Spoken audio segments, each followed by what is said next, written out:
All right, this is Christopher Madison here at Creole Luxe Studio, and I'm here with Kendra Jordan, your 2022 Team Miss Juneteenth. And this is episode 1 of Royal Conversations. And I'd like to start with a bit of a background. You're a dancer, right? So how did you get into that? Okay, so I've been a dancer ever since I was 2 years old, and I've done competition dance for 2 years. But as of recently, I've actually decided to venture off into other things. I do art, so I'm going to continue my journey with that. And I currently have my eye on acting or theater. Okay, and when do you plan to move forward with that? With theater? Yeah. This summer. And is there anything you're doing right now to prepare for that? I've looked at 2 different buildings that offer those classes so far, but I haven't started any classes yet. All right, and I would like to ask you a little bit about what it was like getting ready for the Juneteenth competition. Okay, well, getting ready for the pageant was a process in itself.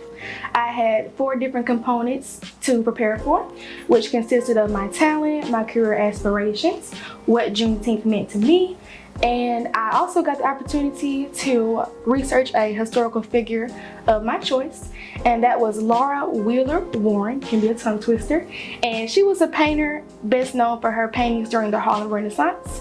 And as far as my talent, it went hand in hand with her. It was a painting, and of course that's a time-consuming ordeal.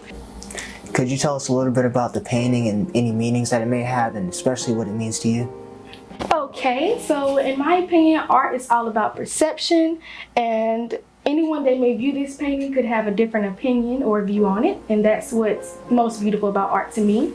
As far as the painting, this was my first ever painting on a canvas, and so it means a lot to me that it was able to be a part of this pageant, especially since it's my first. If you look at the different details, the water represents the Juneteenth colors.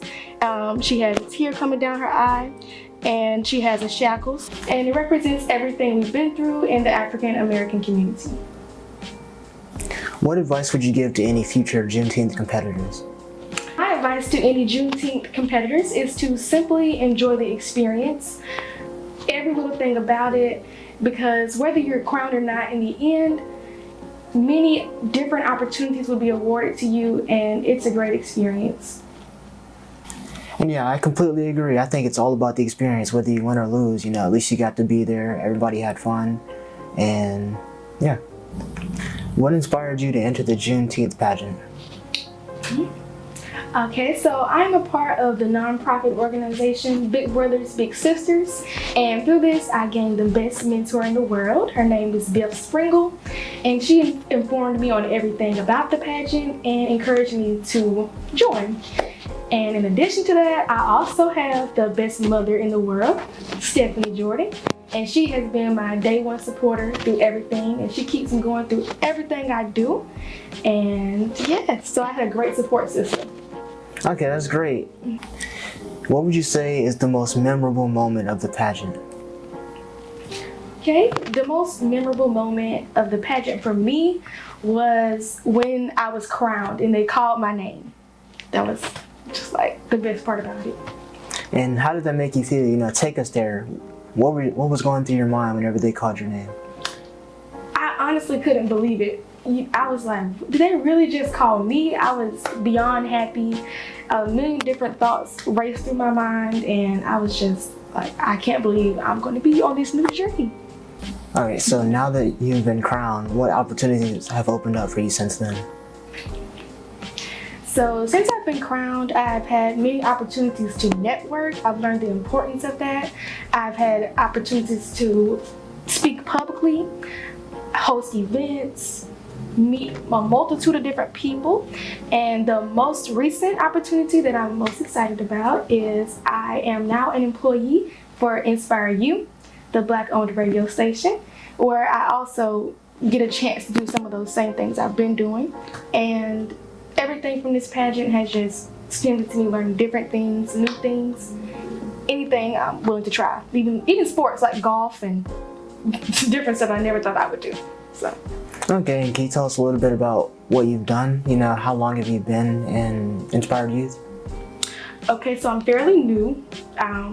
So far I've gotten a chance to complete commercials. I've hosted many events, And recently I will be managing their social media pages, which is a new world to me. I'll be videoing, editing, just like our photographer or videographer here. So that's really exciting. And yeah, anything that comes along the way pretty much. Okay, I bet that's really exciting. It is. And do you have a lot of downtime recently? You know, school's out, so. Yes, this summer I actually do. I'm a busy person. I usually keep myself busy. My schedule is always loaded.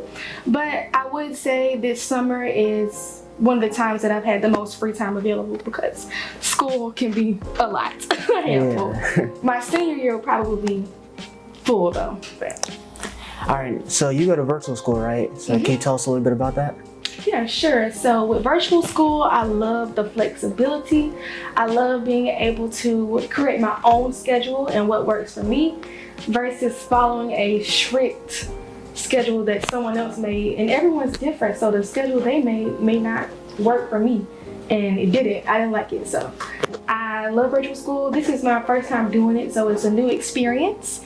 But so far, I'm learning. I love everything about it. And we do still have in-person field trips, and my graduation will be in person as well. And some people say, well, what about that connection with students like in real life or in person? But I think it depends on the person, because for me, I don't necessarily need to be in everyone's face every time to do school. I think I can focus better alone, because I'll be honest, when I was in in-person school, I had my best friend and we were in class together. I was supposed to be studying this little break or this ACT prep. I was going to take that and study for this test next period, and it didn't get done. So sometimes it can help. It just depends on the student. So Yeah, I'm kind of the same. I'm kind of the same way, you know. But it's a bit opposite for me.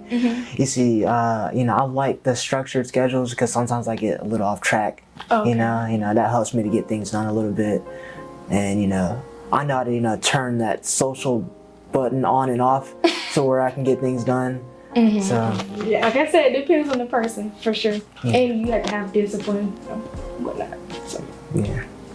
All right, could you tell us maybe a little bit more about yourself? You know, what is something you've always wanted to learn? Okay, something I've always wanted to learn was another language. I have attempted at French in the past, but it didn't go so well. So maybe I'll venture off into Spanish or whatnot, but I definitely want to be bilingual.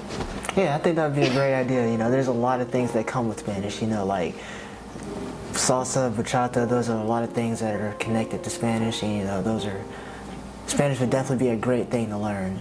Okay, then I'll keep that in mind. Yeah, and I'd also like to ask you, what would be a highlight of something that you did this past year? Okay, a highlight would definitely be me traveling to Miami for the first time.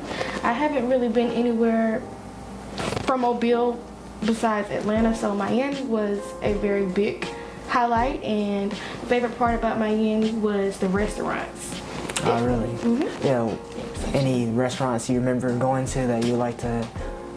We actually went to the Cheesecake Factory, and I got corn ribs. I don't know if you ever had that. It's just regular corn, but they cut it up into rib shape, and it's really good. So. Really? I'm trying to imagine how that would work, but yeah. It's good. And this is at the Cheese Factory? Cheesecake Factory. Cheesecake Factory, okay. I would love for you all to go and view my painting, and you can tag me. Alright, where can we find you at on social media? Okay, all of my social media handles will be at I'm Kendra Deshay, with 2 E's. Alright, and before we end today's episode, I'd like to thank Kendra Jordan for coming out. I want to commend you on all of your accomplishments, and I hope you do well in the future. And I want to thank Bama Boy Buck, our director, videographer, and editor, and our sponsor, Lion's Den Royal Smoke. Alright, thank you everybody for tuning in to Creole Luxe's Royal Conversations. See that? It's still Studios.